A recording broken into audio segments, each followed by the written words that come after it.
बिस्मिल्लाहिर्रहमानिर्रहीम। अस्सलाम वालेकुम नाज़रीन, एक नए व्लॉग के साथ आपकी खिदमत में हाजिर है। मेरे साथ मौजूद हैं सईद बलोच, सुप्रीम कोर्ट को कवर करते हैं। आज नाज़रीन इस वीडियो में हम बात करेंगे दो इंतहाई अहम इजलासों की। एक तो इजलास इस वक्त जारी है चीफ जस्टिस याहिया अफरीदी की सरबराही में। वो इजलास है सुप्रीम जुडिशल कौंसिल का, जिसमें justice Mansoor Ali Shah, justice Munib Akhtar, Balochistan high court और इस्लामाबाद हाई कोर्ट के चीफ जस्टिस मौजूद हैं। उस इजलास में क्या होगा उस पर भी बात करेंगे और उस इजलास से जुड़ी कुछ अहम खबरें हैं वो सईद बलोच साहब से उन पर भी बात करेंगे। इनके पास भी कुछ इन्फॉर्मेशन है। और इसके अलावा दूसरी अहम मीटिंग, अहम बैठक होगी जुमे की नमाज के बाद। वो होगी जुडिशल कमीशन ऑफ पाकिस्तान की जो दूसरी मीटिंग है, जिसमें आज मुमकिन तौर पर जो सिंध हाई कोर्ट में जो कॉन्स्टिट्यूशनल बेंचेस हैं उनकी तश्कील के ऊपर बात होगी। जजेस के नाम नामजद किए जाएंगे, फाइनल किए जाएंगे। तो जो आज की सबसे इम्पॉर्टेंट ख़बर है वो ये है कि एक जानिब तो सुप्रीम जुडिशल कौंसिल की मीटिंग है और उस सुप्रीम जुडिशल कौंसिल की मीटिंग के तकरीबन 24 घंटे पहले हमने देखा जजेस साहिबान की जो मरात हैं उनको भी बढ़ाया गया है। गैर मामूली इजाफा देखने में आया है। और आज मुख्तलिफ वकला से जब यहाँ पर बात हुई तो कोई भी ऐसा वकील नहीं है जो कह सकता हो कि ये जस्टिफाइबल है। जो अलाउंस जजेस को दिया जा रहा है, जो हाउस अलाउंस है या जो जुडिशल अलाउंस है, ताहम इसमें एक क्लैरिफिकेशन ज़रूर करने की है ज़रूरत। वो ये है कि जो हाउस अलाउंस दिया जा रहा है जजेस साहिबान को, जिसकी अब गालिबन 60,000 से बढ़ाकर तकरीबन साढ़े तीन लाख, ये तमाम जजेस साहिबान के लिए नहीं है। ये उन जजेस साहिबान के लिए है जिनके पास जजेस कॉलोनी में घर नहीं है। और ऑब्वियसली इस वक्त जितने भी जजेस साहिबान हैं उन सब के पास घर है, माँ सिवाय 2 एडहॉक जजेस और दीगर जो अब 17 जजेस को लेकर आना है। शायद उसी लिए ये तैयारी की गई है कि उन जजेस साहिबान को भी जो हाउस रेंट है वो दिया जाए, ताकि जब तक उनकी रिहाइश का मुस्तकिल इंतज़ाम नहीं हो जाता उनको ये पैसे अदा किए जाए। अब आते हैं सुप्रीम जुडिशल कौंसिल की मीटिंग पर। 6 जजेस के ख़त के ऊपर बात हो रही है कि मुमकिन तौर पर आज की इस मीटिंग में 6 जजेस के ख़त का भी जायज़ा लिया जाएगा। जो कोड ऑफ कंडक्ट है जजेस का, उसके ऊपर भी बात होगी। आपको क्या लगता है जस्टिस याहिया अफरीदी हैं, जस्टिस मंसूर अली शाह हैं, जस्टिस मुनीब अख्तर हैं, वो इस मामले को कैसे आगे लेकर जाएंगे? बहुत शुक्रिया आदिल। देखें, इस सारे मामले को इसको समझने के लिए ज़रूरी है कि चीफ जस्टिस याहिया अफरीदी के उस नोट पर बात की जाए जो गुज़श्ता बल्कि रवां साल उन्होंने इस्लामाबाद हाई कोर्ट के 6 जजेस के ख़त पर लिए गए अज़ खुद नोटिस केस की पहली समात पर लिखा था। और उसमें उन्होंने इख्तलाफ किया था और इख्तलाफ करते हुए उन्होंने बेंच में बैठने से उन्होंने माजरत की थी। और उसमें उन्होंने कुछ ऐसी बातें की थी जिससे हमें ये आज ये झलक मिलती है कि मुमकिन तौर पर आज होने वाले इजलास में क्या गुफ्तगू हो सकती है या क्या मामलात आगे बढ़ सकते हैं। अपने उस इख्तलाफी नोट में चीफ जस्टिस याहिया अफरीदी ने यह कहा था कि हाई कोर्ट के जजेस के पास एक कानून के तहत एक इख्तियार मौजूद है, यानी अगर वो चाहें तो ऐसे लोगों के खिलाफ तौहीन अदालत की कार्रवाई कर सकते हैं। हाई कोर्ट्स के पास ये इख्तियार मौजूद है। दूसरा, उन्होंने कहा कि सुप्रीम कोर्ट को हाई कोर्ट्स के जो अमूर हैं उनके अंदर मदाखलत नहीं करनी चाहिए। अगर हम इस तरह की कोई मदाखलत करते हैं तो ये एक तरह से इंडिपेंडेंस ऑफ जुडिशरी के लिए भी ये इसको नेक शगुन करार नहीं दिया जा सकता। तीसरी जो अहम चीज़ अपने उस नोट में इन्होंने कही थी वो ये थी कि सुप्रीम जुडिशल काउंसिल को मुमकिन तौर पे इस मामले को देखना चाहिए, क्योंकि जजेस ने ख़त लिखा था काउंसिल को और उससे रहनुमाई मांगी थी कि हमें बताएं कि इस तरह की सिचुएशन में जब हमारे सामने इस तरह के मसाइल हों तो हमें क्या करना चाहिए, कैसे हम इस तरह के मामलात को डील करें। तो आज जो इजलास हो रहा है, इस इजलास में मुमकिन तौर पे जुडिशल काउंसिल वाली साइड पे जजेस कोड ऑफ कंडक्ट में मुमकिन तौर पे अमेंडमेंट हो सकती है और उसमें कुछ ड्राफ्ट ऐसा मेंबरान के सामने, जो काउंसिल के मेंबर हैं उनके सामने रखा जा सकता है मुसवदा कि आप लोग इसका जायज़ा लें। फिर उस पर सिफारिशात आएंगी और हतमी तौर पर जो मुतफ़िका एक ड्राफ्ट बनेगा फिर उसको मंजूर करते हुए पूरे पाकिस्तान के जजेस कोड ऑफ कंडक्ट को अपडेट किया जाएगा और उसमें तरमीम की जाएगी। तो एक तो ये अहम नुक्ता है। दूसरा, इसमें जो एक और चीज़, जो कल एक इजलास हुआ ना सुप्रीम कोर्ट ऑफ पाकिस्तान में इंसदाद दहशतगर्दी अदालतों के इंतज़ामी जजेस के हवाले से, वो सारी चीज़ें भी मुझे इसी के साथ कनेक्ट होती नज़र आती हैं। मिसाल के तौर पे कल जब इजलास हुआ तो इजलास के बाद हमें ज़राए से ये ख़बर कन्फर्म हुई कि चीफ जस्टिस याहिया अफरीदी साहब ने ये यकीन दहानी करवाई है कि उनको कहा गया है कि आइंदा अदालती अमूर के अंदर किसी किस्म की कोई मुदाखलत नहीं होगी। उन्होंने ये यकीन दहानी करवाई है कि उनको यकीन दहानी करवाई, उनको यकीन दहानी, और मजे की बात यह है कि उन्होंने उस यकीन दहानी पे यकीन भी कर लिया। क्या बात। और हम इससे पहले 2 ऐसी यकीन दहानियां सुप्रीम कोर्ट के अपने जो गुज़श्ता साल है, बल्कि रवा साल में ये देख चुके हैं। एक यकीन दहानी करवाई थी अटार्नी जनरल मंसूर उस्मान अवान साहब ने गुज़श्ता साल, जब लापता अफराद केस चल रहा था, और उसमें उन्होंने कहा था कि एक से ज़ायद कराई, एक से ज़्यादा, बल्कि मिलिट्री कोर्ट्स में भी करवाई थी, जिसमें उन्होंने कहा था कि कुछ लोग बेगुनाह हैं जिनको छोड़ दिया जाएगा। लेकिन हमने देखा कि रवा साल छोटी ईद से पहले जो लोग रिहा हुए थे वो रिहा नहीं हुए थे, वो बेचारे तो 9 माह 10 माह सजा काट के एक मुजरिम के तौर पे ठप्पा लगवा के फौज की हिरासत से बाहर आए थे। तो एक तो ये है कि उन्होंने यकीन दहानी करवाई थी कि आइंदा कोई शख्स लापता नहीं होगा। लेकिन हमने देखा कि अभी 3 रोज पहले पीटीआई के एक MNA ख्वाजा शिराज, उनको लापता किया गया। ये ताज़ा तरीन अबडक्शन थी, इससे पहले मुतअद्दिद पहले भी हो चुकी हैं पीटीआई के बहुत सारे, वो जायज़ अबडक्शन थी शायद, यही बात है, यही बात। और देखिए कि क्या अदालत ने यकीन दहानियों पर चलना है? क्या अदालत उन लोगों की यकीन दहानियाँ करवा सकती है जिन्होंने इस्लामाबाद हाई कोर्ट के 6 जजेस को हरासा किया, उनके अहले खाना को उठाया गया, नाजुक अज़ा पर बिजली के झटके लगाए गए, जजेस के कमरों के, उनके बेडरूम्स के अंदर खुफिया कैमरे लगाए गए? तो ये वो सारी चीज़ें हैं जो इसी हुकूमत, इसी चीफ जस्टिस या इन्हीं जजेस की नाक के नीचे सब कुछ होता रहा। और वो सारा मामला भी हमने देखा कि वो भी यकीन दहानी से शुरू हुआ था। 6 जजेस ने अपने खत में कैटेगोरिकली ये लिखा कि chief justice Islamabad high court justice Aamir Farooq साहब ने उन्हें यकीन दहानी करवाई और कहा कि मैंने ISI के DGC से बात की है और उन्होंने मुझे यकीन दहानी करवाई है कि आइंदा कभी अदालती अमूर के अंदर हमारा कोई अफसर ये जो एक स्टेटमेंट था ना, ये जो एक स्टेटमेंट था, मैं पहले दिन से ये बात कह रहा हूँ कि वो जो 6 जजेस का ख़त था वो महज एक ख़त नहीं था।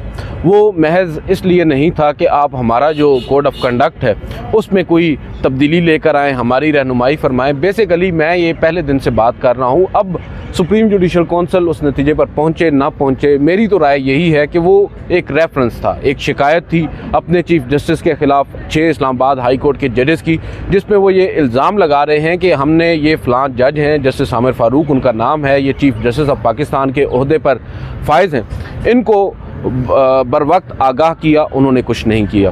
बाद अज़ा उन्होंने हमें ये कहा कि उनकी ISI के एक मातहत अफसर जो क्या कहते हैं DGC इंटरनल विंग के जो सरबराह, उनसे जब उनकी बात हुई, उन्होंने उनसे ये शिकवा किया कि ये हो रहा है, तो उन्होंने कहा कि अब नहीं होगा। तो बहरहाल वो तो एक अलग बात है कि अब नहीं होगा। उन्होंने उनको यकीन दहानी करवाई, 6 जजेस को उन्होंने कह दिया कि भाई मुझे बता दिया गया है कि अब नहीं होगा, उसके बाद भी होता रहा, ठीक है।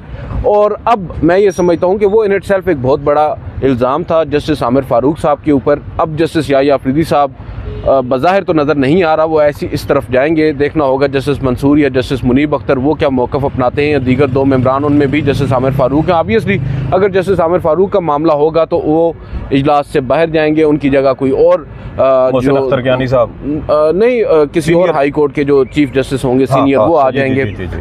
ये सिलसिला जो है इसमें एक चीज़ बड़ी इंपॉर्टेंट है जो आपने बात की ना, ये बड़ी इंपॉर्टेंट चीज़ है कि जस्टिस याहिया अफरीदी साहब ने कल एक उस मीटिंग थी गालबन जो दहशतगर्दी के एडमिनिस्ट्रेटिव जजेस के साथ, उसमें सुप्रीम कोर्ट के भी जजेस थे जी, 4 इंतजामी जज थे, मॉनिटरिंग जज। बिल्कुल, justice Jamal Mandokhel video link पर थे चाइना से, जस्टिस मुसरत अलाली, जस्टिस मोहम्मद अली मजहर और जस्टिस मलिक शहजाद अहमद जो अपने अपने सूबे को रिप्रेजेंट कर रहे हैं, मॉनिटरिंग जजेस हैं बेसिकली। अब ये जो जजेस हैं इनकी मौजूदगी में चीफ जस्टिस साहब ये फरमाते हैं कि मुझे ये बताया गया है या मुझे ये अश्योर किया गया है कि अब अदालती मामलात में खुफिया इदारे मुदाखलत नहीं करेंगे। वैसे पीछे बचा क्या? अब मैं यही बात मैं इस तरफ ही आना चाह रहा हूँ कि चलें ठीक है, बड़ी बात है, आपने ये बात कर दी, आपको यकीन दहानी करवा दी, क्योंकि पहले दिन जब आपने ओथ लिया था हमें ये बताया गया था कि चीफ जस्टिस याहिया अफरीदी साहब ने हुकूमती हलकों को ये पैगाम दिया और बड़ा 2 टोक अंदाज में पैगाम दिया है कि उनके दौर में किसी भी तरह की कोई मुदाखलत बर्दाश्त नहीं की जाएगी। मगर सर बात यह है, बड़ा मासूमाना सा मेरा एक सवाल है, जब सुप्रीम कोर्ट के पल्ले ही कुछ नहीं रहेगा तो सुप्रीम कोर्ट को किसी को क्या ज़रूरत है कि मुदाखलत करे? जब सुप्रीम कोर्ट बेख्तियार हो चुकी है, टूथलेस हो चुकी है। और जनाब काजी याह्या अफरीदी साहब की मेहरबानी से अगर ये चाहते तो अपनी जो बची कुची साख थी सुप्रीम कोर्ट की उसको बहाल करवा सकते थे। फुल कोर्ट की वो समाअत मुकर्रर करके जिसमें आइनी तरमीम के ख़िलाफ़ दरख्वास्तों को समाअत के लिए मुकर्रर करना था, उन्होंने नहीं किया। उन्होंने तमाम तर इख्तियारात उठा कर दे दिए उस कॉन्स्टिट्यूशनल बेंच को, जिसके ऊपर भी सवालात हैं, उसके ऊपर भी हम आते हैं। अब जस्टिस याह्या अफरीदी साहब बड़े कॉन्फिडेंस के साथ जब ये कह रहे हैं कि भाई मुझे यकीन दहानी करवा दी गई है, आइंदा किसी भी तरह की कोई मुदाखलत नहीं होगी, तो अब मुदाखलत के जोगे पीछे बचा क्या है यार। देखिए इस्लामाबाद हाई कोर्ट में 6 जजेस ने ख़त लिखा, मुदाखलत हो रही है, मुदाखलत हो रही है, मुदाखलत हो रही है। जस्टिस याह्या अफरीदी साहब जो आज कल ये बड़ा दबंग किस्म का बयान दे रहे हैं, 1 साल पहले जब उनके सामने ये मामला आया उन्होंने फिर पतली गली पकड़ ली थी। आपने अभी उनके उस नोट का जिक्र किया जिसमें वो रिक्यूज़ कर गए थे। बेसिकली वो ये नहीं कह रहे कि ये सुप्रीम कोर्ट को ऐसे करना चाहिए, वैसे करना चाहिए, या सुप्रीम जुडिशल काउंसिल को सुनना चाहिए। वो ये कह रहे थे कि भाई मैं नहीं सुनना चाहता, मैं इस तरह के मामलात में। और ये उनका शुरू से एक नुक्ता नज़र आया और उन्हें माइलेज हम देते रहे हैं कि शायद एक मुनफरिद सोच के हामिल हैं, इंडिपेंडेंट माइंड के जज हैं, और वो हमेशा अपनी एक अलग सोच के साथ फैसला करते हैं। मगर आप देखें इस तमाम तर इसना में हमने देखा बतौर जज उनको, और अब चीफ जस्टिस ऑफ पाकिस्तान के तौर पर कौन सी एक ऐसी जजमेंट है आइन की तशरीह की या सियासी नोयत के किसी मुकदमे की जो आज हम कोर्ट करते हों कि ये जस्टिस याह्या अफरीदी साहब की बड़ी शोरा आफाक जजमेंट है। जस्टिस साकिब निसार की बात करें और या इख्तलाफी हैं या इजाफी हैं। कई नोट्स तो ऐसे हैं आप उनको कंपेयर भी नहीं कर सकते, आप उनको डिफ्रेंशिएट नहीं कर सकते कि क्या ये इजाफी है या इख्तलाफी है। आपको कम से कम एक पोजीशन लेना होती है एज अ जज ऑफ द सुप्रीम कोर्ट। वो बदकिस्मती के साथ जस्टिस याह्या अफरीदी साहब ने नहीं ली। अब आते हैं दूसरे मुद्दे पर। लोग ये कहते हैं कि जस्टिस याह्या अफरीदी साहब जो हैं वो दीगर जो हमारी सुप्रीम कोर्ट ऑफ पाकिस्तान है इसमें उनका जो मतम नज़र है वो दीगर जजेस साहिबान से मुख्तलिफ है। मुझे तो वो मुख्तलिफ नहीं लगता। मुझे वो लगता है कि वो हमेशा एक सेफ़ साइड देखते हैं, वो उस सेफ़ साइड पर ही रहना चाहते हैं। वो नहीं चाहते कि किसी भी तरह की कंट्रोवर्सी में ख़ुद को उलझाएँ। जो दूसरी एक इंतहाई अहम मीटिंग है आज जुडिशल कमीशन की, उसको आप देख लें फॉर इंस्टेंस। उस मीटिंग को भी एक तरह से बुलाकर वो तस्दीक कर रहे हैं, तौसीक कर रहे हैं उस 26वीं आइनी तरमीम की, जिसके खिलाफ अपेरेंटली जो बहुत से लोग दावा करते हैं कि अब भी फुल कोर्ट समाअत के लिए मुकर्रर कर सकती है उन आइनी दरख्वास्तों को। तो आपका इसके ऊपर क्या टेक है? देखें, अगर फुल कोर्ट ने कोई ऐसा केस अपने सामने समाअत के लिए मुकर्रर करना होता तो कम अज़ कम जब जुडिशल कमीशन का इजलास हुआ था 5 नवंबर को, तो उस इजलास में सुप्रीम कोर्ट के दीगर जज साहबान को नामजद ज़रूर किया जाता। क्योंकि आपने अगर फुल कोर्ट बनाई है 2 महीने के लिए, तो अब तो सवाल यह है तो या तो जुडिशल कमीशन का कोई स्पेशल इजलास बुलाया जाएगा कि उसमें एक बार फिर दीगर जजेस जो अभी नॉमिनेट नहीं हुए कॉन्स्टिट्यूशनल बेंच के लिए, उन तमाम सुप्रीम कोर्ट जजेस को नॉमिनेट किया जाएगा, और फिर उसके बाद ये जो फुल कोर्ट है 13 रुकनी फुल कोर्ट, वो दोबारा तश्कील दी जाएगी। वरना अगर यूँ देखें तो फिर हम ये भी कह सकते हैं कि अगले 2 महीने तक कम अज़ कम फुल कोर्ट तो नहीं बैठ सकती। ये जुडिशल कमीशन जो आइनी बेंच बनाया गया है, ये आइनी बेंच अपने 2 माह के अंदर देखते हैं कि अब कौन कौन से मुकदमात सुनता है और उसके ऊपर फैसले करता है। 2 महीने के बाद हम फिर ये एक ओपिनियन हम बना सकते हैं कि शायद अब 2 महीने के बाद 26वीं आइनी तरमीम से मुतल्लिक मामलात शायद एक बार फिर जुडिशल कमीशन इजलास बैठेगा, उसमें सुप्रीम कोर्ट के तमाम उन 13 जजेस को नॉमिनेट किया जाएगा जो इससे पहले यहाँ केसेस सुनते रहे हैं, या मखसूस नशिस्तों वाला जो फुल कोर्ट था उनके जजेस को नॉमिनेट किया जाए। तो फिर तो ये हो सकता है। मौजूदा हालत में जब आपने टोटल जज ही 7 किए और उसमें भी देखें कि आपने जो केस सुनने हैं उसकी अपील कौन सुनेगा। 2 महीने तक आपने ये बार भी लगा दिया कि जो फैसले ये 5 रुकनी या 7 रुकनी बेंच करेगा आप उसके खिलाफ अगले 2 महीने तक अपील भी नहीं सुन सकते, क्योंकि आपने उसके लिए भी जज नॉमिनेट नहीं किए कि अगर 5 रुकनी बेंच बैठकर फैसला करता है तो पीछे आपके पास सिर्फ 2 जज हैं जो आइनी बेंच का हिस्सा है, तो 2 जज तो फिर अपील सुन नहीं सकते। तो मुझे तो लगता है कि ये सारे काम करने का मकसद ही दर हकीकत या तो मुकदमात को कारपेट के नीचे डालना है, चीज़ों को दबाना है, हुकूमत को एक मोहलत देनी है कि इस मोहलत तक हुकूमत के या जितने भी आइनी तरमीम से मुतल्लिक मुकदमात हैं वो सुप्रीम कोर्ट के ये सीनियर जजेस ना सुने, इनके सामने समाअत के लिए मुकर्रर ना हो। हमारे अपने बनाए हुए आईनी बेंच के सामने वो मुकदमात पड़े रहें और वो फैसला करें कि हमने 3 महीने के बाद इसको सुनना है, 4 महीने के बाद सुनना है, 6 महीने के बाद सुनना है, वो फिर उसके बाद फैसला किया जाएगा। लेकिन अभी जो इस वक्त situation supreme court of Pakistan में है, वो 26वीं आईनी तरमीम की दरख्वास्त, मुझे तो सच ऐसा नहीं लगता कि वो समाअत के लिए मुकर्रर हो, क्योंकि अगर आप फुल कोर्ट का, और ये होगा पहली समाअत पर ही फुल कोर्ट का मुतालबा आएगा कि ये चूँकि इतनी बड़ी आईनी तरमीम है जिससे इंडिपेंडेंस ऑफ जुडिशरी के ऊपर बज़ाहिर बड़ा हमला किया गया है, तो इसके लिए ज़रूरी है कि सुप्रीम कोर्ट के तमाम जजेस की इज्तिमाई दानिश हो और वो बैठें, इसके ऊपर एक सैर हासिल किस्म की बहस हो, दलाइल दिए जाएँ, तमाम फ़रीक़ैन को सुना जाए और फिर इसके बाद इस पर कोई हतमी फ़ैसला किया जाए।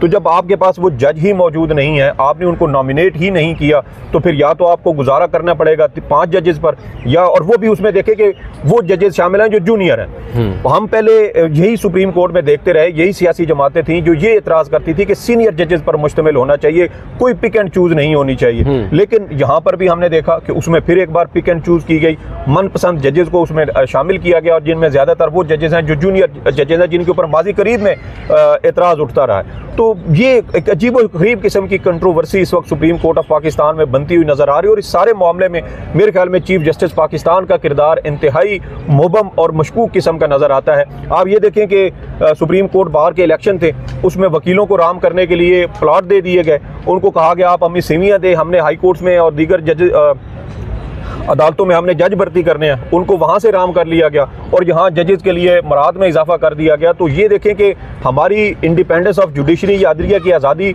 एक चंद छोटी छोटी मराद पर आकर कंप्रोमाइज़ हो गई कि वकील प्लाट के लिए चुप करके बैठ गए और जजेस ने मराद के ऊपर डिकार मार लिया, और उसके बाद हर चीज़ जो है वो आप अपने घर और मैं अपने घर। तो ये इंतहाई जो है ना, वो हम तो बल्कि अदील साहब आपको पता है कि बड़े एक उम्मीद लेके बैठे थे कि शायद चीफ जस्टिस याहिया अफरीदी साहब आएंगे, तो काजी साहब के दौर में जो वो कहते थे कि मेरे दौर में मदाखलत नहीं हुई, शायद वो सिलसिला रुक जाएगा, लेकिन वो सिलसिला रुकता हुआ नहीं नज़र आता, क्योंकि कल इजलास जो हुआ उसमें एक और भी बड़ी अहम अपडेट हुई। वो अहम अपडेट ये हुई कि ज़राए बताते हैं कि जस्टिस मलिक शहजाद अहमद खान साहब जो लाहौर हाई कोर्ट के साबिक चीफ जस्टिस भी हैं, और आपको याद होगा कि जून के महीने में सरगोदा ATC के जज थे मोहम्मद अब्बास साहब, उनके साथ जो कुछ हुआ वो सारा उस वक्त ये खुद वहाँ पर देख रहे थे, क्योंकि ये चीफ जस्टिस थे हाई कोर्ट के। इन्होंने वो 9 मई के वाक़यात और इस तरह के जो दीगर इशूज़ थे वो जब इजलास में डिस्कस करने की कोशिश की, तो चीफ जस्टिस याहिया अफरीदी साहब ने उनको उस मामले पर भी रोक दिया। तो वो अब हालत ये है कि जिस गांव जाना नहीं उसका पता पूछ के क्या करना। तो याहिया अफरीदी साहब भी शायद ये इस बात पर खुश हैं कि कागजी ही सही, कागज़ों में ही सही, लेकिन कम अज़ कम मैं चीफ जस्टिस पाकिस्तान हूँ, और शायद वो इसी ओहदे के लिए इसी पर खुश हैं, और उनको ना अदलिया की आज़ादी से कोई वाज़े तौर पर कोई सरोकार नज़र आता है, ना अब तक उन्होंने कोई ऐसा इकदाम लिया है, और ना ही मेरे ख्याल में हमें मुस्तक़बिल करीब में इस हवाले से किसी बहुत बड़ी खुशफहमी में रहना चाहिए। शायद अब ये फैसला हो चुका है, जब जस्टिस मोहम्मद अली मज़हर साहब भी अब अगले चीफ जस्टिस की दौड़ में शामिल हो जाएं, तो मुझे बताएं फिर हर जज को आपने तो एक वो दाना डाल दिया ना कि भाई आप भी चीफ जस्टिस बन सकते हैं, आप भी बन सकते हैं, आप भी बन सकते हैं। अब कोई पीछे सीनियरिटी वाला जो असूल था उसके तहत अब वो बार खत्म हो गया।